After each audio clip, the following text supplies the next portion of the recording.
తల్లిని పిల్ల నమ్మని కాలముగాదిది, తల్లిని పిల్ల నమ్మే కాలముగాదిది, ఎవరిని ఎవరు నమ్మాలో అర్థముగానిది, ఎవరిని ఎవరు నమ్మాలో అర్థముగానిది. మొత్తానికి తల్లిని పిల్లనమే కాలం కాదు అన్నట్టుగా మరి చిన్నగా బయలుదేరి నడిచే తాత ఏం చేయాలి వడిపోతున్నా ఈ కోళ్ళగా గిడ కూర్చున్నాయి. ఓ అమ్మా కోళ్ళగా గిడ కూర్చుంది ఇట సంగతి ఏంది ఏం కదా ఏ సాయ చల్లకుండా ఇక జనాల కడుపు నిందే నా కడుపు నిన్నట్టే తాత.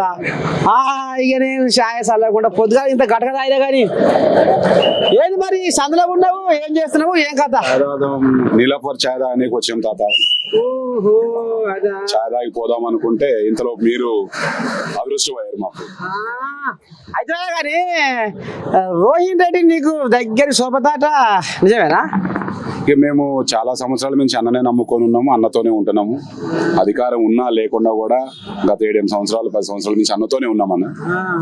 మంచిగా రాసుకొని పూసుకొని తిరుగుతున్నాడుగా అంత.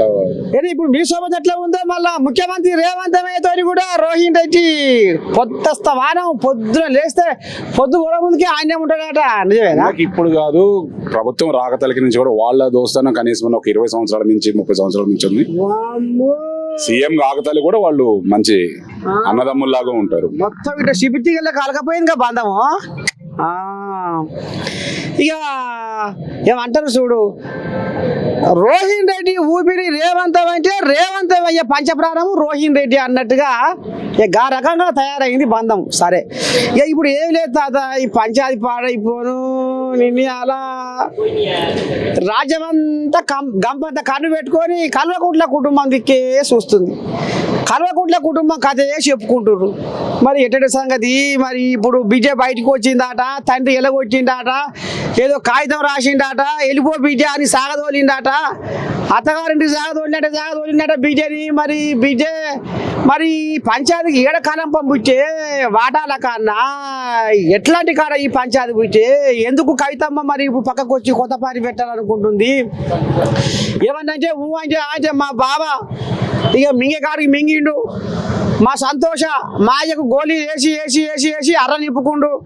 ఇక అది అవినీతి అనకుండా అయింది, ఇక ఇది అనకుండా అయింది అనేది కథ నడుస్తుంది తాత. మరి ఏం చెప్తావు ఇలా పంచాయతీ ఆఖరికి వస్తారు కల్లా మీ కాంగ్రెస్ వాళ్ళు వద్దంటున్నామని, మీ పిసిసి పేపర్ మహేష్ కుమార్ గారు పదం పాడుతుండు, అక్కడ బీజేపీ పేపర్ రామచంద్ర కూడా వద్దంటుండు, బీజేపీలోకి వద్దంటుండు.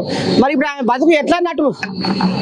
ఇది కేవలం వాళ్ళ మీద వస్తున్న ఆరోపణలు ఏదైతే నింద ఉందో ఆ నిందని జనాల్లో నుంచి అవాయిడ్ చేయడానికి మాత్రమే కేసీఆర్ ఆడిస్తున్న ఒక నాటకం.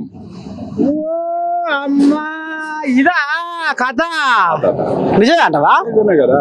ఇప్పుడు ఏదైతే కేసీఆర్ మీద, హరీష్ రావు మీద, కేటీఆర్ మీద, సంతోష్ రావు మీద, వీళ్ళందరి మీద ఏదైతే కేసులు అయితే ఉన్నాయో ఆ కేసులు ప్రజల్లో పోకుండా వీళ్ళు దొంగ లంగ అనేది అనవద్దు అనే ఒక భావంతోనే ఈ ఒక డ్రామా ఆడిపిస్తున్నాడు ఈ కేసీఆర్ గారు. ఎందుకంటే నిన్న అసెంబ్లీలో కూడా చెప్పారు కదా, కాళేశ్వరం ఏదైతే ఉందో ఖచ్చితంగా అది సిబిఐకి ఒప్పచెప్తానంటే సిబిఐకి ఒప్పచెప్పిండు. ఇదంతా ఎక్కడ ప్రజల్లోకి పోతే మేము దొంగలం లంగలం అని అంటారనే ఒక భావంతోనే కేసీఆర్ ఆడిస్తున్న నాటకం. ఆ నాటకంలో కవిత, ఈ ఇద్దరి మధ్యలో బలి అవుతుంది ఎవరంటే హరీష్ రావు. అమ్మమ్మమ్మమ్మ నీ దండం పెడితే తాడుకు పట్టలేదు, తగులుకు పట్టలేదు, గుంజకి ఎందుకమ్మ గుంజులాట అనే కాడికి వచ్చింది ఖర్చు. ఇప్పుడు బర్రె మనుగులో పడుకొని కొమ్మల బైరే శిల్పాలు అనేటే ఉంది కథ. మరి ఇప్పుడు రాంగపోగా మరి ఇప్పుడు హరీషమయ్యకు దెబ్బే అంటవా తాత? మరి ఖచ్చితంగా హరీష్ రావుకు దెబ్బనే. ఎందుకంటే వీళ్ళు ఎవరైతే ఉన్నారో వాళ్ళ కుటుంబం వాళ్ళు వన్ సైడ్ అవుతారు. హరీష్ రావుని ఏదో విధంగా బయటికి వెళ్ళగొట్టాలని కారులో నుంచి దింపాలి, ఆయనకి పొగ పెడుతున్నారు. లేదు అది రేవంత్ అయ్యనే కవితమ్మకు వెనకాల ఉన్నాడు, ఆయనే ఆట ఆడిస్తుండు అనేది కూడా గుసగుస బయటకు వస్తుంది తాత. మరి ఎవరైతే వాళ్ళు ప్రతిపక్ష నాయకులు ఉన్నారో, పడరాని వాళ్ళు ఉన్నారో వాళ్ళు చేయటం తప్ప దీని వెనకాల రేవంత్ అన్న లేరు, ఇంకొకరు లేరు. అవసరమైతే దీని వెనకాల బీజేపీ నాయకులు ఉన్నారు. ఎందుకంటే బీజేపీ టీఆర్ఎస్ ఒకటే కాబట్టి దీని వెనకాల బీజేపీ ఆడిస్తున్న నాటకం అని కూడా మేము ఈ ఛానల్ ద్వారా ప్రజలకు తెలియపరుస్తున్నాం. బీజేపీ బీఆర్ఎస్ ఎట్లా ఒకటైతే 100% లాస్ట్ టైం ఎమ్మెల్సీ ఎలక్షన్ అప్పుడు టీఆర్ఎస్ నిలబడదా? నిలబడలేదు. కాంగ్రెస్ బీజేపీ నిలబడదాడా? మరి టీఆర్ఎస్ ఎందుకు నిలబడలేదు? టీఆర్ఎస్ వేసిన ఓట్లతోనే కదా వాళ్ళు ఎమ్మెల్సీ గెలిచింది ఉన్నాడా? అట్టనా ఇప్పటికైనా కూడా ఆ రోజు కవిత ఏదైతే జైల్లో ఉన్నప్పుడు కాడి నుంచి కూడా టీఆర్ఎస్ బీజేపీకి సపోర్టు 100కి 100%. ఇది ఏదైనా ఏమన్నా ఉంది కానీ ఈ నాటకంలో బీజేపీ పాత్ర కూడా ఉన్నది 100%. పక్కా. మరి ఇప్పుడు రాంగపోంగా కవితమ్మ మరి కొత్త పార్టీ పెట్టేనా? మరి ఇదివరకు రేణుక చౌదరి, ఆమె లక్ష్మీ పార్వతి, విజయశాంతి, మరి కొంతమంది పార్టీని పెట్టి కొన్ని ఏమో రద్దయినాయి, కొన్ని ఏమో వేరే దాంట్లో విలీనం చేసిరు. మరి ఈమె కొత్త పార్టీ పెట్టి నీకేనా మరి రాష్ట్రం? ఎన్ని పార్టీలు పెట్టినా ఏది చేసినా వాళ్ళ లబ్ధి పొందనికి మాత్రమే తాత. ఎన్ని రోజులు పెడుతుంది మా అంటే ఈ జనాల్లోకి, ప్రజల్లోకి వీళ్ళది చెడు ఏదైతే ప్రజల్లోకి పోవద్దని చెప్పేసి వీళ్ళు ఆడుతున్న కొత్త నాటకము. ఎన్ని పార్టీలు పెడితే ఏముంది, లాస్ట్కి వచ్చేలాగే తల్లి కూతురు కొడుకు ఒకటే. ఇది జనాల్ని అంటే అయ్యో కేసీఆర్కి ఇట్లయింది, కవితకి ఇట్లయింది, హరీష్ రావుకి ఇట్లయింది, కేటీఆర్కి ఇట్లయింది అని అనుకోవడానికి మాత్రమే ఇది ఆడిస్తున్న నాటకము. ఎందుకన్నట్టు లేకుంటే కేసీఆర్ దొంగనిదేలే, హరీష్ రావు దొంగనిదేలే, కేటీఆర్ ఏమో అందులో దొంగనిదేలే, ఏమేమో లిక్కర్లో ఇదనేది వేలే. మరి ఇవన్నీ ప్రజల్లోకి పోతే మళ్ళీ రేపు వాళ్ళు ప్రజల్లోకి రానిరు కాబట్టి వాళ్ళకి ఒక చెడు ముద్ర ఉంటుందనే దురుద్దేశంతోనే ఈ రోజు ఈ కొత్త నాటకం స్టార్ట్ చేశారు. అమ్మాయి స్వామి రంగా. అయితే ఇప్పుడు కేశరామయ్య కాళేశ్వరం కథ, కవితమనేమో లిక్కర్ కథ, ఇక ఈ కేటీ రాములదేమో ఫార్ములా ఈ రేస్ కథ, ఫోన్ ట్యాపింగ్ కథ. ఈ కథకు అమ్ముతందుకు జనాలు దృష్టి అటుమలుతందుకు, ఇది మర్చిపోనికి ఒక కొత్త నాటకం తెర మీద తీసుకొచ్చారు. ఇది తెలంగాణ రాష్ట్ర ప్రజలు అందరూ కూడా గమనిస్తున్నారు. వాళ్ళు ఏది చేసినా ఖచ్చితంగా వాళ్ళు చేసిన పాపం ఖచ్చితంగా దగ్గర పడుతుంది. తెలంగాణ రాష్ట్రకు వాళ్ళు తప్పకుండా క్షమాపణ చెప్పాలి. ఎందుకంటే వేల కోట్లు దోసుకొని తిన్నారు తెలంగాణ రాష్ట్ర ప్రజల సొమ్ము. ఖచ్చితంగా తెలంగాణ రాష్ట్ర ప్రజలకు వాళ్ళు క్షమాపణ చెప్పాల్సిందే. ఆ చేసిన తప్పులు ఒప్పుకొని ముక్కు నేలకు రాయాలని, బేషరతుగా రాయాలని మీ ఛానల్ ద్వారా వాళ్ళకి తెలియపరుస్తున్నాం. మరి ఇప్పుడు రాంగపోంగా ఈ జూబీ హిల్స్ కథ ఏంది? జూబీ హిల్స్ లా మరి రోహిన్ రెడ్డి కూడా ఏదో పేరు వినపడుతుంది. ఈ జూబీ హిల్స్ ఉప ఎన్నికలలో పోటీ చేయబోతుండు అనేది గుసగుస అజారుద్ది. మొన్నదాకా పాట పాడిరు, ఆయనకు ఎమ్మెల్సీది అనేది జర్రంతా అక్కడ ఇస్తారంటే వేసిర్రు, ఆయన కోయిలాగా సల్లబడ్డది అనేది కథ. ఇప్పుడు రోహిన్ రెడ్డి లైన్ లో ఉన్నట్టేనా జూబీ హిల్స్ కు? ఏమో మరి రేవంత్ సోపదారుడా అనేది కొంత నడుస్తుంది. తాత అట్లా ఏముండదు. అధిష్టానము ఎవరిని నిలబెట్టినా కాంగ్రెస్ కార్యకర్తలు ప్రతి ఒక్కరు సైనికుల్లాగా నిలబడి ఆడ అతన్ని గెలిపించుకోనికి మేము సిద్ధంగా ఉన్నాము. ఎవరికి ఇచ్చినా సరే, అధిష్టానం ఎవరికి ఇచ్చినా కాంగ్రెస్ కార్యకర్తలు ఒక సైనికుల్లాగా ఉండి జూబ్లీస్ డివిజన్ లో ఎమ్మెల్యేగా కాంగ్రెస్ క్యాండిడేట్ ని గెలిపించుకుంటాం. మరి ఇప్పుడు ఈ బీసీ రిజర్వేషన్ల కథ ఏంది? మీరు కాంగ్రెస్ వాళ్ళు వచ్చే పాయ అంటే కామారెడ్డి బీసీ డిక్లరేషన్ కథ అంటే ఇంతవరకు అది పక్కేసుకొని పడుకుంది అంటుర్రు. మరి ఇప్పుడు బీసీలకు న్యాయం జరుగుతుందా? మరి ఇప్పుడు మీరు మా పార్టీ పరంగా ఇస్తాం అంటే దానికి ఏ రూపురేఖ లేకుండా ఇస్తే ఫాయిదా ఏందని ఆ కోయిలాగా లేకుండా పెడుతున్నాయి. మరి ఇంతకు బీసీల బతికి ఏందంటావు? రేపు ఇవ్వకపోతే ఒకవేళ పుసుకున్న కథ ఏంది? అసెంబ్లీలో కూడా తీర్మానం చేసినాము. ఆ అసెంబ్లీ తీర్మానం కూడా ఆల్ పార్టీ నాయకులు పిలిపించినాము. మరి బీజేపీ వాళ్ళు ఎందుకు రాలేదు తాత? బీజేపీ వాళ్ళకి బీసీల మీద ప్రేమ లేదా? మీరు పిలుస్తలేరా? అందరిని పిలిచిన వీళ్ళు ఎందుకు పిలవం తాత? సిపిఐ వాళ్ళు వచ్చే, టీఆర్ఎస్ వాళ్ళు వచ్చే, ఎంఐఎం వాళ్ళు వచ్చే, మరి బీజేపీ వాళ్ళు ఎందుకు రాలేదు? అంటే బీజేపీ వాళ్ళ ప్రభావం, అంటే వాళ్ళ ఆలోచన విధానం ఏంటంటే తెలంగాణ రాష్ట్రంలో బీసీలు ఎదగొద్దు, బీసీలు ఇంకా అనగదొక్కాల్సిందే.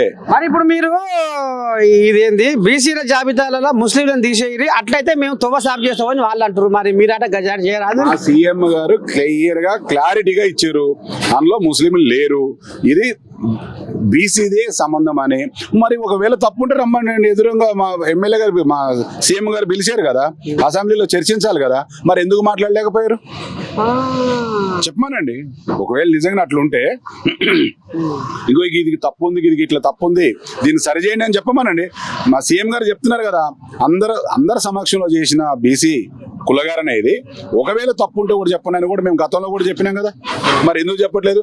మేము కులగారణ చేసిన తర్వాత మళ్ళీ ఈరోజు రాష్ట్రం మొత్తం చేయాలి, స్టేట్ మొత్తం చేయాలని మోడీ పిలుపునిచ్చారు. అంటే మేము ఇక్కడ తెలంగాణ రాష్ట్రం చేసినది దేశంలో మేము మన రాష్ట్రంలో చేసినాం కదా, అది కాదా? అది కాక వీళ్ళు చేస్తే అది కరెక్ట్ సర్వేనంటే మేము చేస్తే కరెక్ట్ కదా. ఏది ఏమైనా బీజేపీ ఓన్లీ రాజకీయానికి మాత్రమే జనాలని మోసగిస్తుంది. అది కాకుండా మనం ఏమన్నామంటే ఈ రోజు మా సీఎం గారు గతంలో ఏదైతే అధికారం రాకతలకి మాట ఇచ్చాడో అదే మాట మీద కట్టుబడి ఉన్నాడు.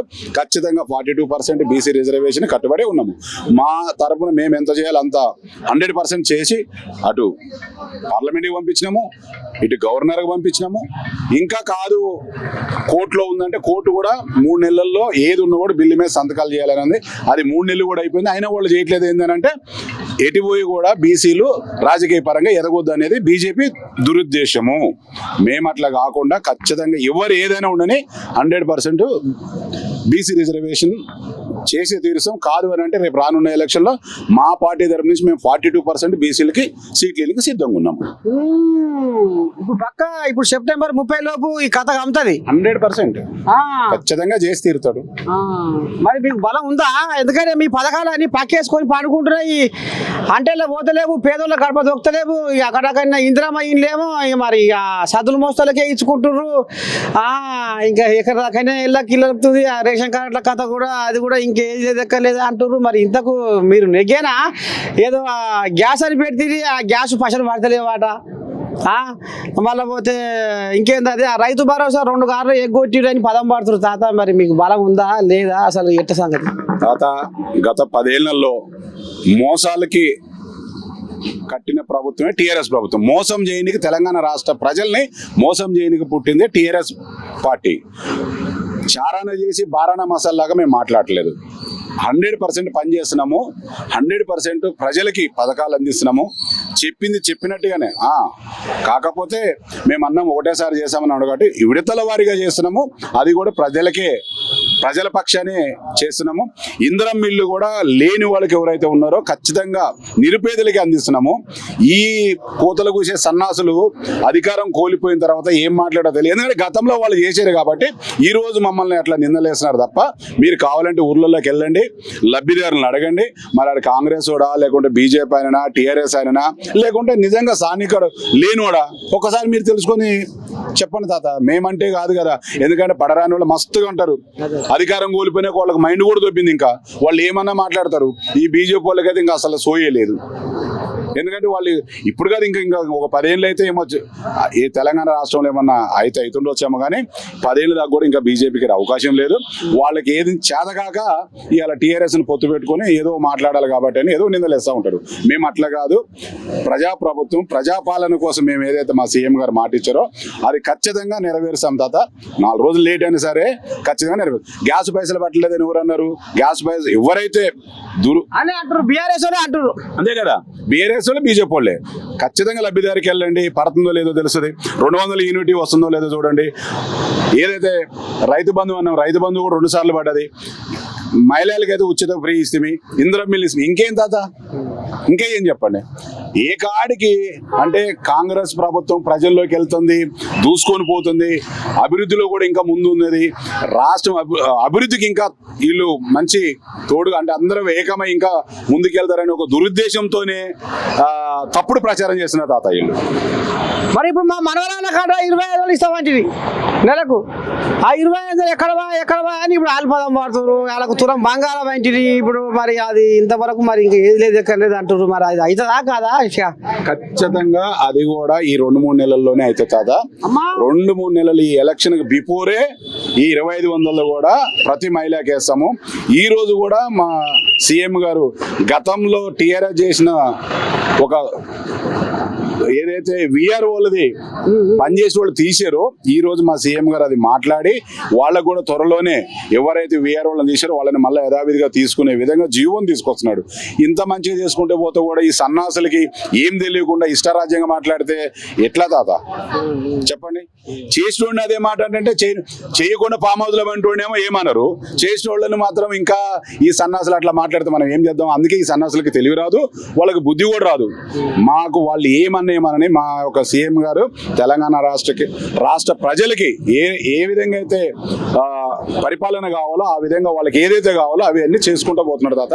ఖచ్చితంగా మేము ఏదైతే తెలంగాణ రాష్ట్ర ప్రజలకి అభివృద్ధి చేసి ఇవ్వాలనుకున్నాం అది ఖచ్చితంగా మా సీఎం గారు చేసిస్తారనే ఆశ, ఆలోచన కూడా, నమ్మకం కూడా మాకున్నది. మరి ఇప్పుడు రాకపోగా ఈ ఖైరతాబాద్ కథ ఏంది, దానికి మరి ఉప ఎన్నిక రాబోతుంది అనేది కూడా గుసగుస వినపడుతుంది. మరి ఎందుకంటే అది ఇట ఇట మొత్తానికి 90% ఉప ఎన్నిక రాబోతుంది అనేది ఇప్పుడు సోషల్ మీడియా కూడా వస్తుంది. వస్తుందంటవా? ఏదేమున్నా అది మా అధిష్టానం వాళ్ళు చూసుకుంటారు. ఏ దానికైనా మేము సిద్ధంగానే ఉన్నాము. ఏదైనా సరే అది మా అధిష్టానం ఏ విధంగా వాళ్ళు ఏ పిలుపునిచ్చి ఆ పిలుపు మేము కష్టం చేయడానికి, పార్టీని బలోపేతం చేయడానికి మేము ముందుంటాం. మా అధిష్టానం చూసుకుంటుంది అది. సరే, ఇప్పుడు మరి కేసీఆర్ ఇంట్లో పంచాయతీ అయినట్టు మరి మీద కూడా కోమటిరెడ్డి రాజగోపాల్ రెడ్డి నాకు బుగ్గకారు అని మరి కలవరిస్తుండు అనేది అది కూడా సోషల్ మీడియా కూడా కూస్తుంది. మరి ఆయనకు మంత్రి పదవి ఇస్తామని అన్నారట, మరి ఇప్పుడు మాట మారుస్తున్నారట. మరి రాకపోగా ఇస్తారా ఈ పంచాయతీ, ఇంకా ఇట్టే మొదలు పెట్టుకుంటారా? అసలు ఏం జరగబోతుంది? అది అంతా కూడా పార్టీ పరంగా పెద్దలు చూసుకుంటారు తాత. అంతే కదా. ఇప్పుడు రాష్ట్రం అభివృద్ధి కోసం ఏం కావాలో సీఎం 24 గంటలు పని చేస్తున్నాడు. అదే విధంగా కాంగ్రెస్ లో ఉన్న ఎమ్మెల్యేలకు ఏం కావాలో అది కూడా మంత్రి గారు, ఎమ్మెల్యే గారు, మన సీఎం గారు చూసుకుంటారు. ఖచ్చితంగా ఆయనకి ఇవ్వాలి అనుకుంటే ఇస్తారు. దాంట్లో అదేం లేదు. ఎందుకంటే ఆయన సీనియర్ నాయకుడు, మంచి పలుకుబడి ఉన్నవాళ్ళు, నల్గొండ జిల్లాకు ఒక పట్టున్న నాయకుడు కాబట్టి అది పెద్దల ఆలోచన విధానంతో ఉంటది. పెద్దల కన్సైగా పెద్దల మాట వాళ్ళు ఇష్టం అంటావు. ఇక మొత్తానికి కాటూరి రమేష్ ఇక మరి రోహిన్ రెడ్డికి కుడి భుజం లెక్క, మరి రేవంత్ రెడ్డి కనుక రోహిన్ రెడ్డి ఏ రకంగా కుడి భుజంగా ఉంటాడో ఇక ఆ రకంగా రోహిన్ రెడ్డికి మరి కాటూరి రమేష్ కూడా ఇక మరి ఆ రకంగా ఇక మరి చిన్నసాల కోళ్ళ ఏం కాదు, గట్టిగానే మాట్లాడింది. కానీ నర్సయ్య తాత కదా గింత ఆయం కూడా ఇవ్వలేదు. ఏమన్నా చెప్తాడేమో అంటే ఏది కూడా జాగ్రత్త లేడు, అంత బిర్ర బట్టి మాట్లాడిండు. ఇక ఈ రకంగా మన నేను అంబాయ వెళ్ళబోసుకుండు. ఇక మరి ఒకటి ఖైరతాబాద్ కోయిల కనపడ్డది, కండ్ల పడ్డది. మరి ఈ కోయిల ఏమంటది, ఏంది ఏం కథ మరి? ఎందుకంటే ఇక మరి ఖైరతాబాద్ లో కూడా కొద్దిగా అటు ఇటు అయ్యే కోపు కొడుతుంది. మళ్ళీ కూడా ఉప ఎన్నిక వస్తుంది అనేది కూడా మరి గుసగుస వినపడుతుంది. మరి అది పుకారా లేకపోతే నిజమేనా? ఒకవేళ వస్తే ఇలా కథ అయింది, కాంగ్రెస్ వాళ్ళ కథ అయింది, బలం ఉందా లేదా? మరి సర్కారు వచ్చి కూడా 2 ఏళ్ల పొద్దుగా వస్తుంది. మరి పథకాలు మరి ఉరుకులో పెడుతున్నాయా, పండుకుంటున్నాయా?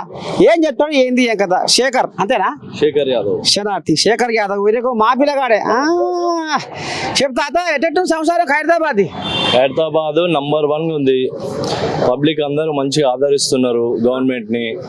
6 గ్యారంటీలు మంచిగా ముందుకు పోతున్నాయి. అన్ని సన్న బియ్యం కానీ, ఫ్రీ బస్సు కానీ, gas cylinder units, current units కానీ అన్ని బ్రహ్మాండంగా మంచిగా అందరూ సంతోషంగా ఉన్నారు. మా ముఖ్యమంత్రి సంతోషంగా ఉన్నారు తాత.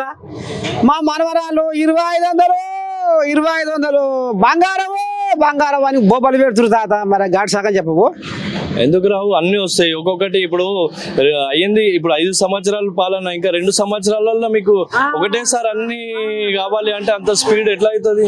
ముఖ్యమంత్రి రైజింగ్ నంబర్ 1 ఇన్నోవు కదా, రైజింగ్ నంబర్ 1 ఉంది తెలంగాణ పాలనలో. అయితే చిన్నగా అది కూడా సై చేస్తారంటారు. 100% సై చేస్తాడు. మొత్తం ఈ వచ్చే 3 సంవత్సరాలలో కూడా ఫుల్ఫిల్ చేసేస్తాడు. పబ్లిక్ కూడా అందరికి రేషన్ కార్డులు, ఎన్ని రేషన్ కార్డులు చూసిరు కదా, లేని వాళ్ళకి కూడా కొత్త వాళ్ళకి మంచిగా పాత తీసేసి అందరికి కొత్తగా ఒక్కొక్కళ్ళకి అందరికి ఛాన్స్ దొరకాలని చెప్పేసి అందరికి ఛాన్స్ దొరుకుతుంది. మంచిగా బ్రహ్మాండంగా అందరూ ఈ పాలన మంచిగా అది చేస్తున్నారు. అందరూ సక్సెస్ఫుల్ గా. ఇప్పుడు జూబ్లీహిల్స్ లో ఉప ఎన్నిక రాబోతుంది. ఇప్పుడు ఎటువంటి దెబ్బతిన్న పులి అంటే ఇప్పుడు ఒక పరుగు పందెంలో ఓడిపోయినాడు ఏం చేస్తాడు, అమ్మ మళ్ళీ ఎట్లా గెలవాలి నేను, అంటే నా లోపం ఏడ ఉంది, నా తప్పు ఏడ ఉంది, నేను ఎట్లా నిగ్గాలి, ఎదటోని నేను ఎట్లా ఎత్తుగడ చేసి నిగ్గాలి అనేది చూస్తాడు. ఇప్పుడు దెబ్బతిన్న పులి ఇప్పుడు కేసీరావు బాయికాడ ఉండి ఆలోచన చేస్తుండు. రోజు 10 మందిని పిలువనంపుకొని జూబ్లీహిల్స్ మనం బీఆర్ఎస్ జెండా, మన గులాబీ జెండా ఎగరాలని కలలు కంటున్నారు. మరి తట్టుకుంటారా మీరు ఆ పెద్ద పులికి? ఎక్కడ బీఆర్ఎస్ అండి? బీఆర్ఎస్ ఉందా అసలు తెలంగాణలో? వాళ్ళే చక్కగా లేకపోయా. ఇప్పుడు కవితకనే చూసిర్రు, వాళ్ళ ఇల్లే చక్కగా లేకపోయా ఇంకెక్కడ టిఆర్ఎస్ అండి.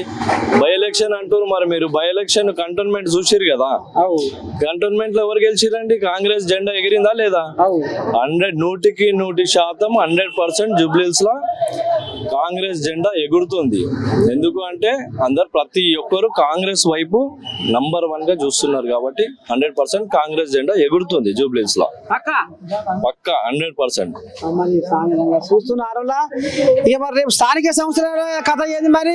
బీసీ బిల్లు అది ఇంకా ఎక్కడ తెగుతలేదు, ఇప్పుడు వరదలేదు, అది ఏమైతలేదు. మరి మీరేమో ఇస్తారంటే వేసి బీసీ బిల్లు అని ఆశ పెడుతుంది.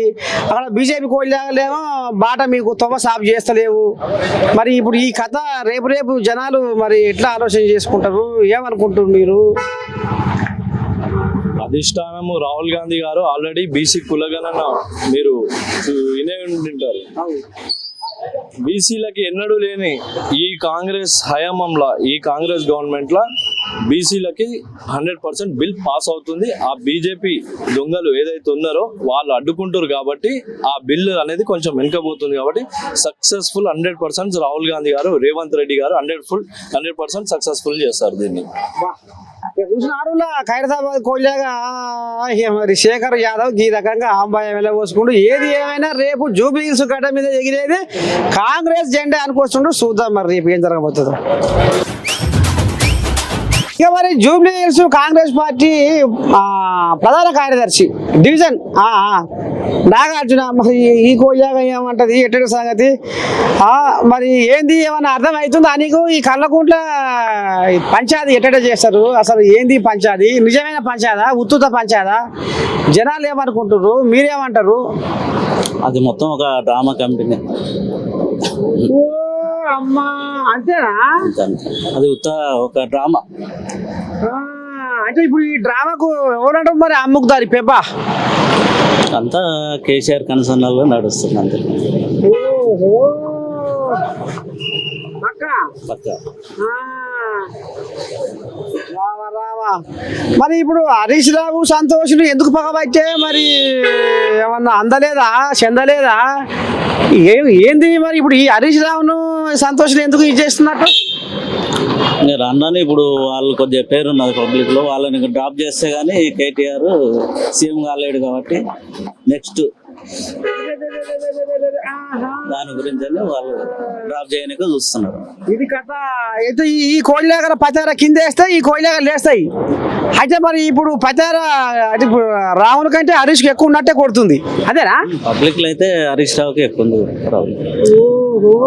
ఇదా అసలు దెబ్బ మని స్వామి రంగు. అయితే ఇది డ్రామే అంటావు ఇక? మళ్ళీ డ్రామా. మరి ఇప్పుడు మీదేటట్టు ఉంది కాంగ్రెస్ పార్టీ? మంచిగా పోతుందా ముంగడికి? మీద కూడా పంచారు అవుతున్నాయి. మాదైతే ఇప్పటి వరకు బాగానే నడుస్తుంది. అంతేనా? ముంగడికి పోతుంది. మరి రేపు జూబ్లీహిల్స్ కథ ఏంది? జూబ్లీహిల్స్ పక్కా కాంగ్రెస్ పార్టీ అభ్యర్థి గెలవడం ఖాయం.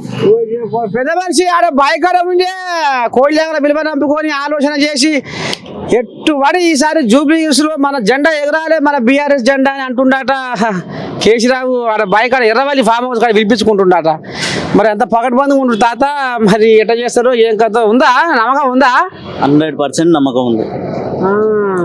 కన్ఫర్మ్ గా కాంగ్రెస్ అభ్యర్థి గెలుస్తున్నాడు పక్కా 100%.